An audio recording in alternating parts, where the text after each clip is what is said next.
All right, it's time for Vikings training camp news and nuggets, day 7.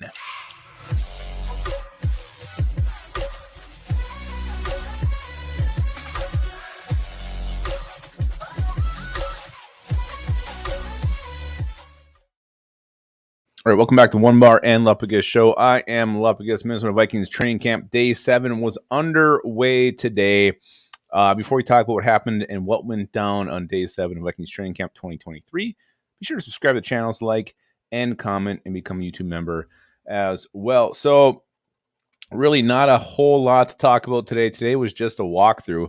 But even though it was a walkthrough, it doesn't mean some notable things didn't happen. And actually, some of the more interesting things actually came from post-practice press conferences, which is kind of a mouthful to say, from coaches. So we're going to touch a base on all those things. So as I said already, it was a walkthrough. Anybody who's worried about Alexander Madison's injury yesterday, he went up a little bit limp, a little bit gimpy after a run. He was out there looking very lively, according to multiple reports. So he's looking good.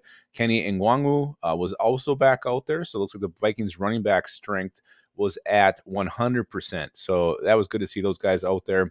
Who we did not see was Andrew Booth Jr. or Marcus Davenport or Jalen Naylor. Naylor apparently suffered a leg injury that first practice, I believe, or maybe it was the second one. You'd like to see him get back out there. But Davenport, Booth Jr., two guys who have already proven to be injury prone, two guys we didn't want to see have any issues as far as their health this camp. That ugly, ugly thing is rearing its head again. The injury bug has hit them both. Hopefully it's nothing serious for either one, but that is disappointing news. Brian O'Neill, Daniil Hunter were able to get first-team reps today because it was just a walkthrough. So they were both out there working with the first team, which they should be because they're both first-team players. Kirk Cousins was actually, so now that's pretty much all the big things that was actually on the field today. Cousins took to the mic afterwards, took to the podium.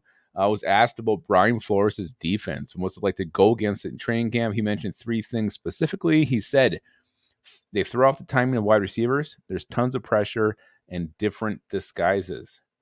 I like everything. I like all 3 of those things very, very much. I feel like this is things that we weren't doing last year. So Brian Flores' defense getting rave reviews, and I love hearing Kirk Cousins saying these are the things that he's having issues with, which makes it a difficult defense to attack.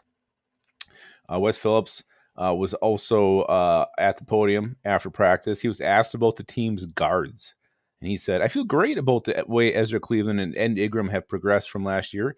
We're happy with the interior. Wes, if you're happy with the interior, then why the hell are you bringing in Dalton Reisner? That is just pure coaches speak. Clearly, there is some kind of an issue with one of those 2 players, or otherwise you are not kicking the tires on Dalton Reisner. So don't give me that bullshit, Wes. Come on, be honest with us. Be honest with us. And then he was also asked about Tristan Jackson. This is probably the biggest news of the day. He avoided any ligament damage to his knee after his injury. So not a torn ACL. Ligament seems to be okay. Hopefully it's just some kind of a sprain or something like that. And we hope to see Tristan Jackson back out there because this guy was earning a spot on this roster, having a great camp so far. So you hate to see injury take that away from him. So hopefully he's back out there and stakes claim to maybe wide receiver 5 or 6. Why not? So that's it. Again, a brief day of news and nuggets because the Vikings only had a walkthrough. Tomorrow, me and Onebar will be going live. Well, we'll be at training camp. I don't know what kind of video we'll do, what kind of shape we'll be in after that evening practice, but we'll report. We'll report to you what's going on. Don't forget, we're going live here 7 o'clock tonight, horned up. And remember, keep your skull in your hole.